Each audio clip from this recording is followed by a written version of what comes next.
Jong-hyuk Lee s'éveilla dans les ténèbres. Un air froid et humide s'accrochait à lui, remplaçant la chaleur familière de son appartement de Séoul par le froid inquiétant de l'inconnu.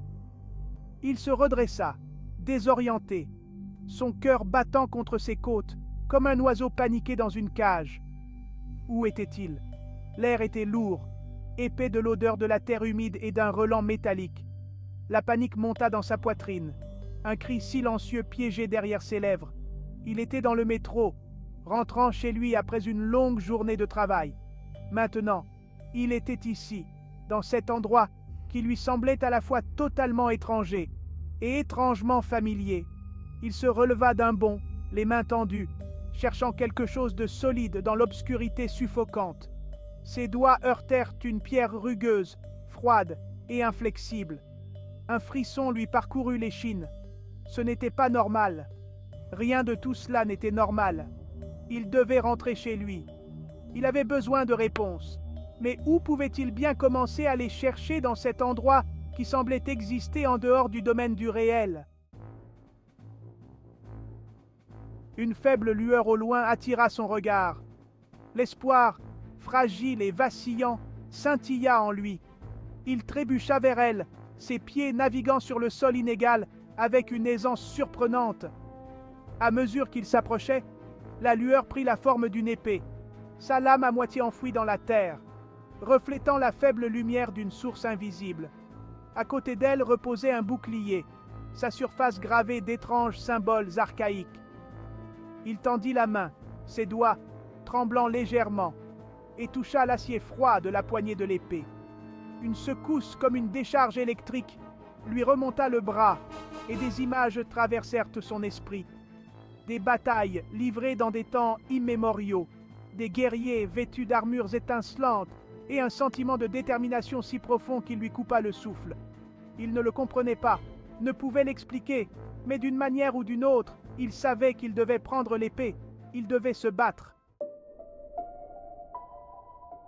Il tira l'épée de la terre avec un grognement. Elle était plus lourde qu'elle n'en avait l'air, le poids s'installant dans sa main avec une familiarité réconfortante. Il jeta le bouclier sur son dos, le métal agréablement frais contre sa peau. Il ne savait pas où il allait, ni ce qu'il était censé faire, mais il savait qu'il ne pouvait pas rester ici. Il devait trouver des réponses. Un bourdonnement sourd et rythmé vibrait dans l'air, attirant son attention vers l'extrémité de la clairière. Deux imposants piliers de pierre marquaient l'entrée de ce qui ressemblait à un portail. Une lumière éthérée pulsait entre eux, l'invitant à avancer. Il hésita un instant, la peur luttant contre un étrange sentiment de devoir. Puis, prenant une profonde inspiration, il se dirigea vers la lumière, sa main se resserrant autour de la poignée de l'épée. Alors qu'il s'approchait du portail, le bourdonnement s'intensifia, vibrant à travers ses os. Une voix, profonde et résonnante, résonna dans l'air, parlant une langue qu'il ne comprenait pas, mais qu'il comprit instinctivement. Déploiement en cours. Bienvenue, Challengers, dans la vallée de la mort. Les mots le frappèrent comme un coup physique, lui envoyant un frisson dans le dos. Vallée de la mort. Le nom flottait dans l'air, lourd de menaces. Il était tombé sur quelque chose de dangereux, réalisa-t-il, quelque chose qui dépassait de loin tout ce qu'il avait pu imaginer. Mais il n'y avait pas de retour en arrière possible maintenant. Il avait été choisi, convoqué en cet endroit pour une raison. Il devait découvrir pourquoi. Section 5. Visage de confusion. Il franchit le portail, et le monde se dissolut autour de lui. Lorsqu'il rouvrit les yeux, il se tenait dans une vaste plaine dégagée.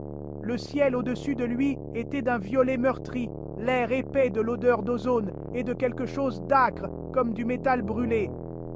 Tout autour de lui, des gens se pressaient, leurs visages marqués par la même confusion et la même peur que lui.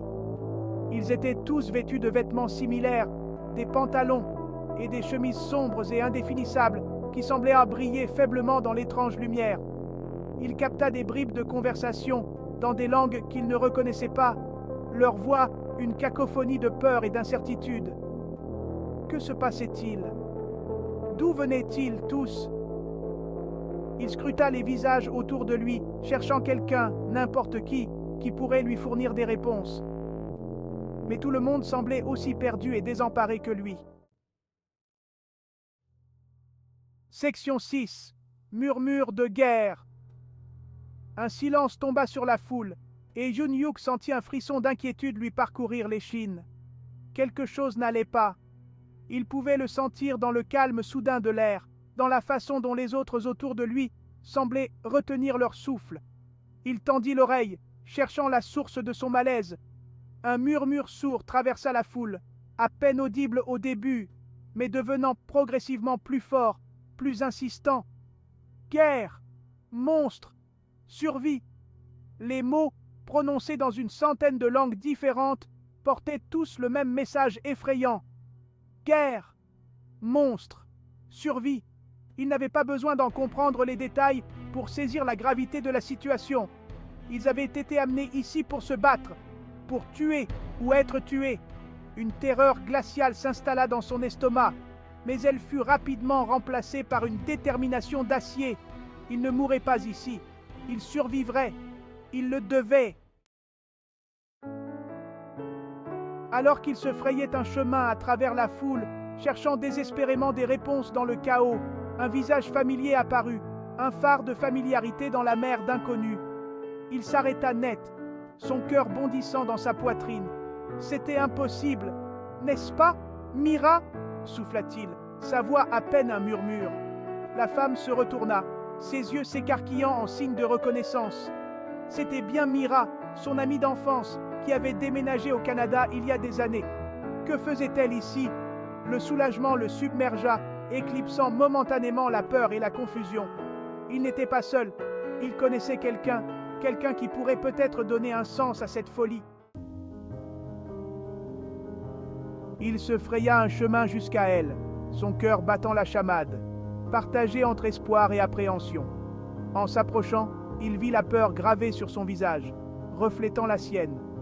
Elle semblait aussi désemparée que tous les autres, aussi perdue dans cette nouvelle réalité surréaliste et terrifiante. « Jun-Yuk, c'est bien toi !» Sa voix tremblait, mélange d'incrédulité et de soulagement. Il la rejoignit, sa main se refermant sur la sienne dans un geste de réconfort et de réconfort. « C'est moi, dit-il, la voix rauque d'émotion. Je ne comprends pas ce qui se passe. Et toi ?» Elle secoua la tête, les yeux écarquillés et effrayés. « Non, murmura-t-elle. Mais nous devons sortir d'ici. Nous devons trouver des réponses. » Avant que l'un ou l'autre ne puisse prononcer un autre mot, un rugissement à glacer le sang déchira l'air, faisant taire la foule. Un hoquet collectif parcourut l'assemblée, suivi d'une vague de terreur si palpable qu'elle en était presque tangible. Jun-Yuk sentit une sueur froide lui couler dans le dos, son cœur battant contre ses côtes comme un tambour de guerre. « Qu'est-ce que c'était que ça ?» gémit Mira, sa main se resserrant sur la sienne. Il n'avait pas de réponse. Il n'en avait pas besoin. Le sol trembla sous leurs pieds, et à l'horizon, se découpant sur la lumière surnaturelle du ciel, une forme monstrueuse émergea de la poussière et de la brume tourbillonnante. C'était une créature comme Jun-Yuk n'en avait jamais vu, une parodie grotesque de la vie elle-même, tout en dents déchiquetées et en yeux brillants. C'était leur ennemi. C'était pour cela qu'ils avaient été amenés ici. La peur, primale et dévorante, menaça de le submerger, mais il la repoussa, s'armant de courage pour ce qui allait arriver.